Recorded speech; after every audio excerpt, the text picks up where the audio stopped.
Hello and welcome to How to Rebel, a historical podcast for rebels and traitors alike. My name is Trey. And my name is May.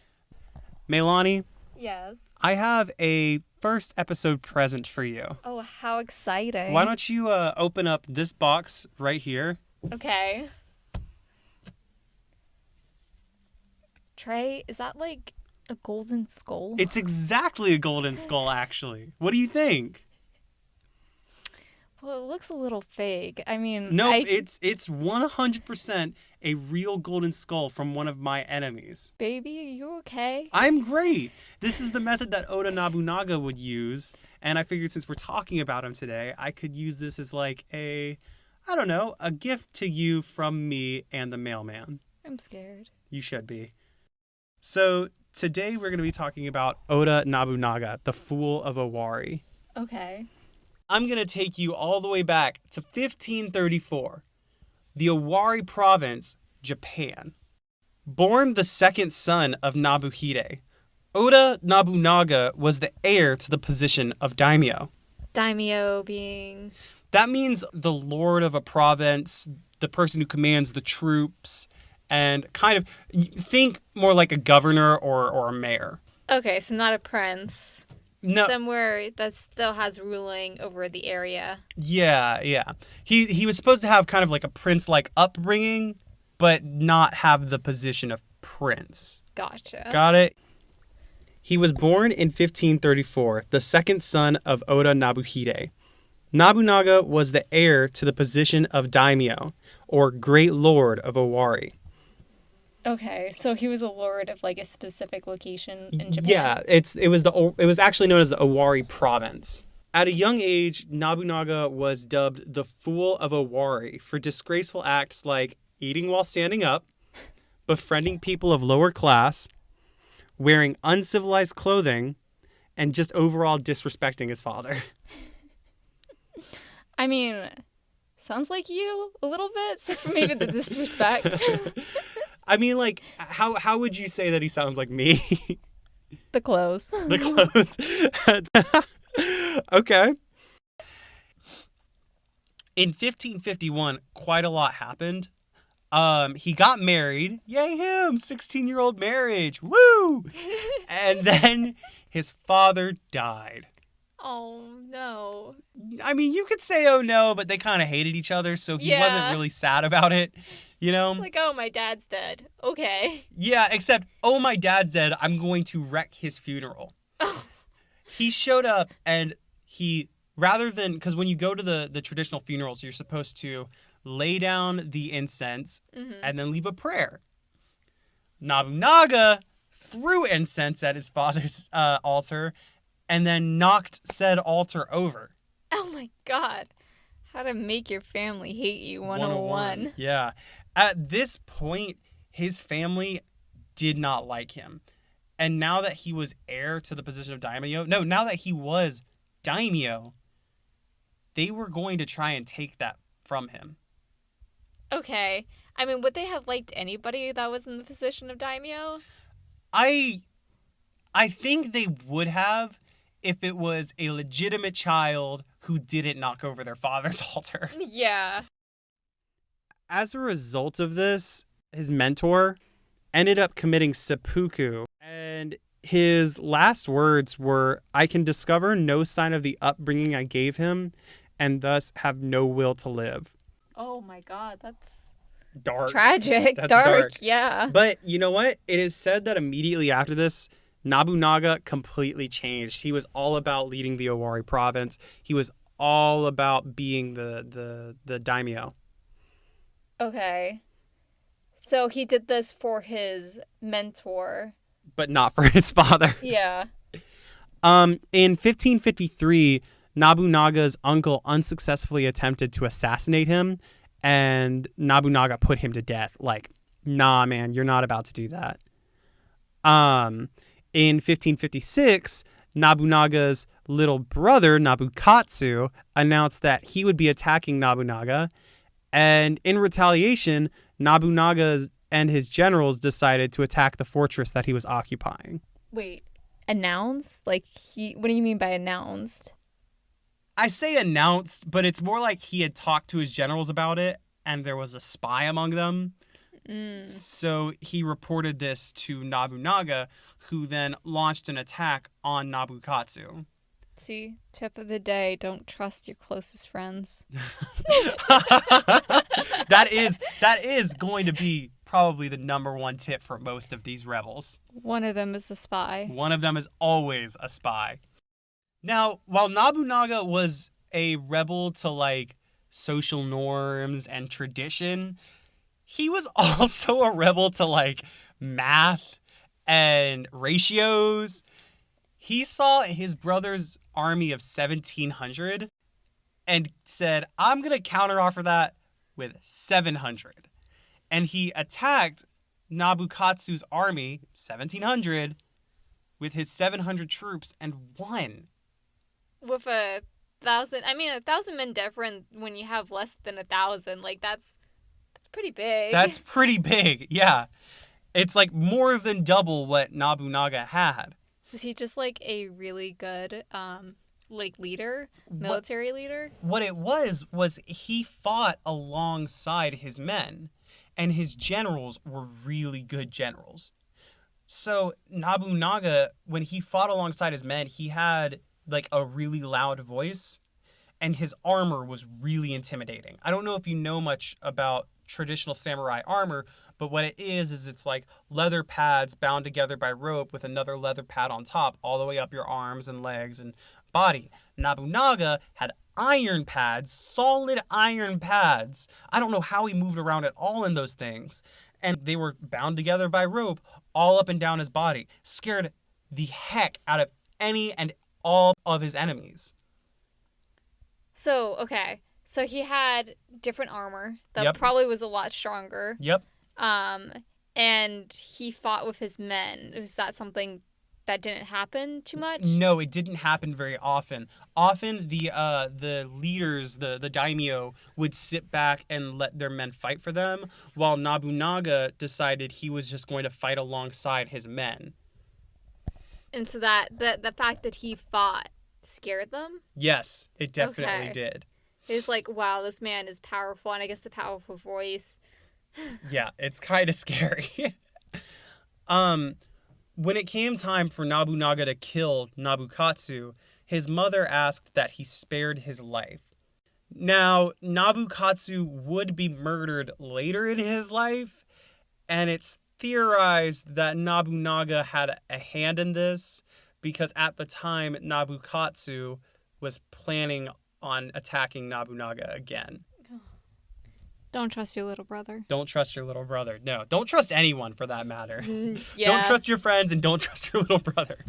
Trey, can I trust you? No, not even a little bit. That makes sense. Not when it comes to my position of daimyo. In 1559, Nobunaga would defeat his last uncle and finally become the leader of the Awari province without any more family to fight.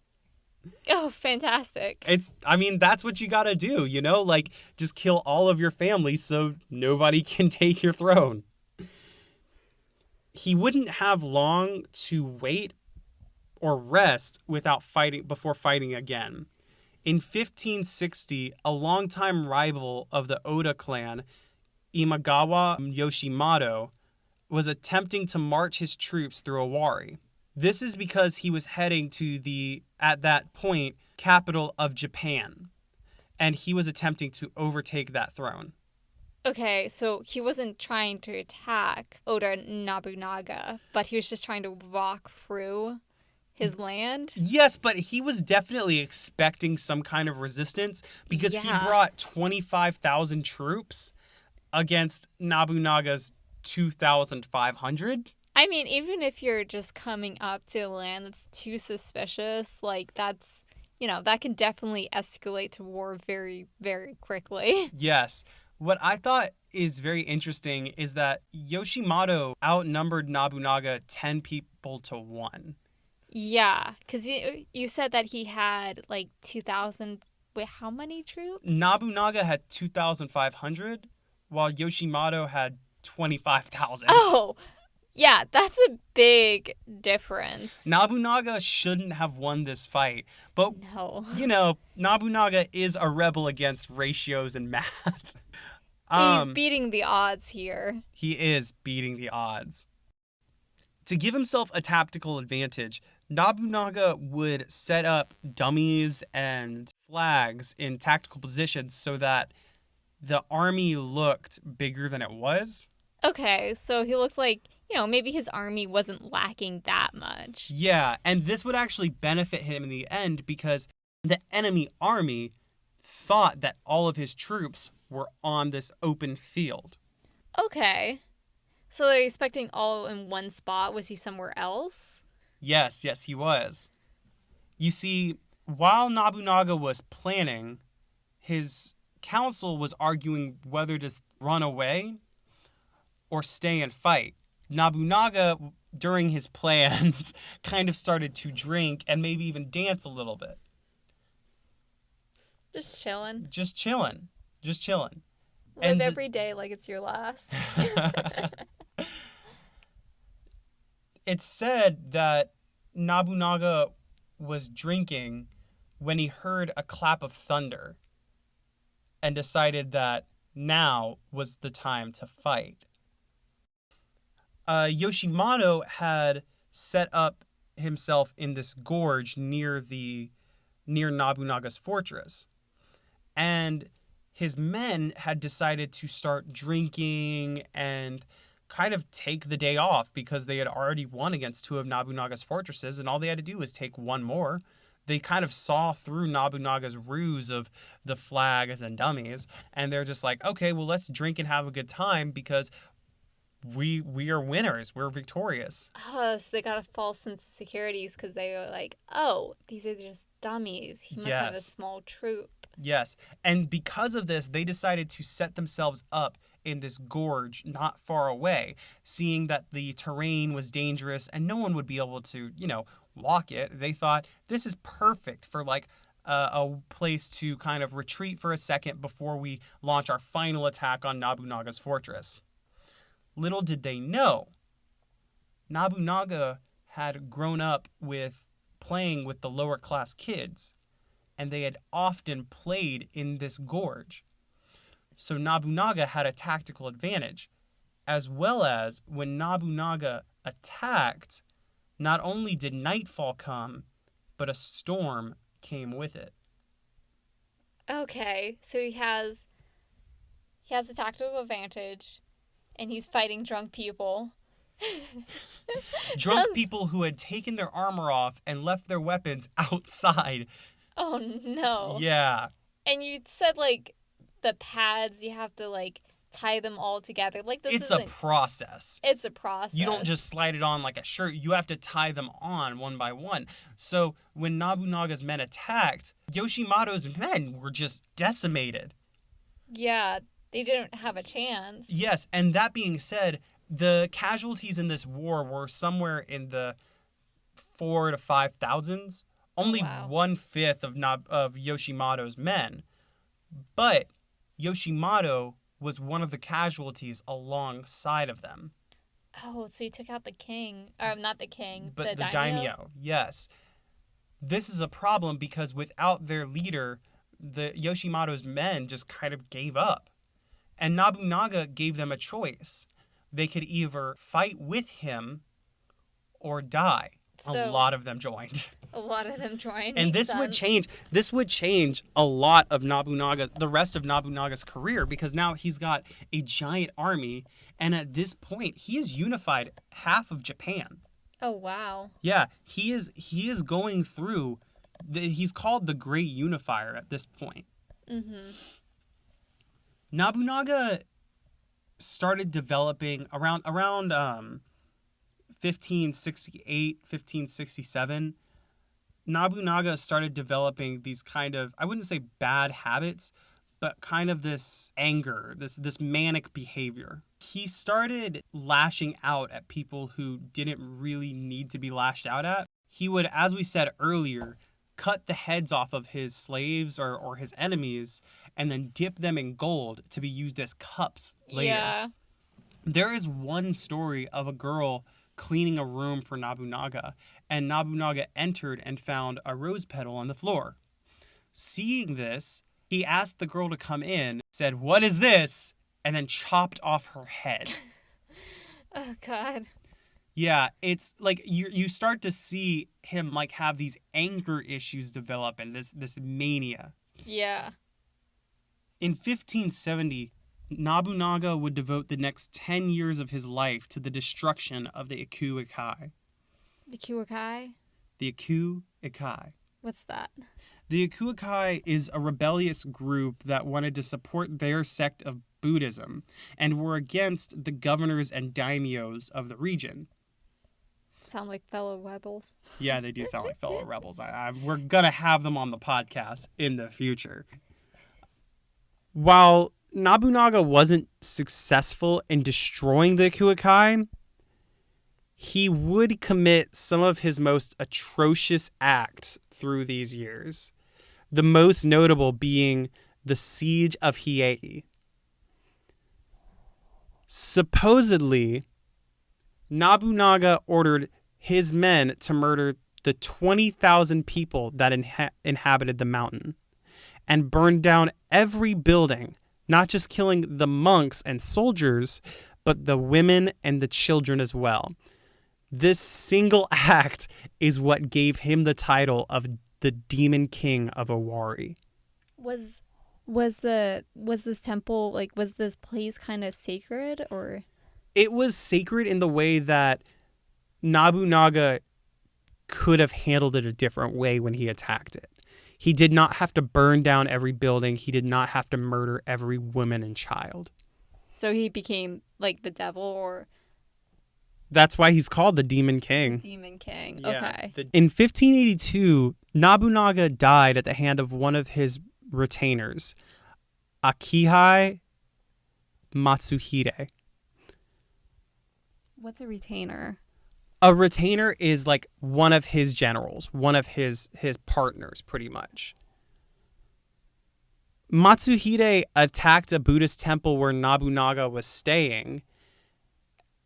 And a lot of historians kind of see the irony of this, and a lot of the storytellers who tell this story like to point out that this is his karma.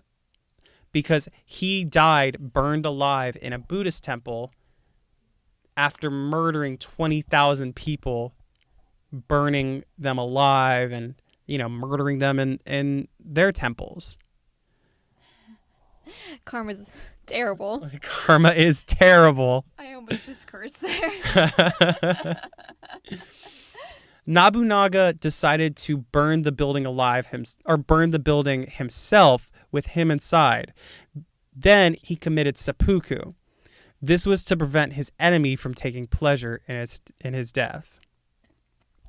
Okay, so he committed seppuku to die, like, I guess, before he would be burned down? Well, but just in case he survived the fire, Okay. he committed seppuku so his enemy, Matsuhide, wouldn't get to him. Understood. And not long after this, little over 6 months later, Matsuhide found the temple where Nobunaga's adult son was staying and attacked it. And following the similar tradition that his dad did, Nobunaga's son had committed seppuku so that Matsuhide couldn't get to him either. And Matsuhide became the ruler of the Awari province and overall half of Japan because of this win. A lot of the popular culture with Nobunaga right now depicts him as a demon king or like an evil spirit and stuff like that. Rarely do you see him depicted as a good guy, or a protagonist. Would he be? Young Nobunaga, if I were to look at him, I would really look at the things he did when he was younger. I mean, that's the thing, though. Like, all psychopaths, well, maybe not all, but a lot of psychopaths have, like, humble beginnings. Like, it's like, This is oh, true. look at him when he was 10. He wasn't a horrible person. He wasn't the worst person ever. Flash forward 20 years later and he's killing 20,000 people. I mean, you know. This is true. This is true. And I mean, in the end, you can learn a lot about him, but I guess the biggest thing that we can learn is about his amazing gift giving skills and the way he would give gifts, you know? Killing your enemy, dipping their head in molten gold, and then shipping them off to somebody else. Beautiful. I think with Nobunaga, it was just like he wasn't supposed to be somebody who could get as far as he could. He wasn't supposed to be somebody who could win wars. Yeah, but he did. But he did. Yeah. And he did it because of his, you know, he was able to win wars because he played in areas not meant, I guess, for war. Well, not he played in areas as a kid not meant for like somebody of his standing to be. Yeah. He battled at, you know, during times of day, I guess, when other people would be like, okay, this is when I'm gonna party. It's party time. It's not battle time. Exactly. Thank you, everybody, for listening to How to Rebel. If you would like to get in contact with us, we have a Gmail account at howtorebelpodcast@gmail.com, and we have a Twitter handle, at howtorebelpod. On Twitter. On Twitter. Again, my name is Trey. And my name is May. And our tip for the week is never trust your brother. He's coming to get you. He's gonna get you. Have a good one, guys.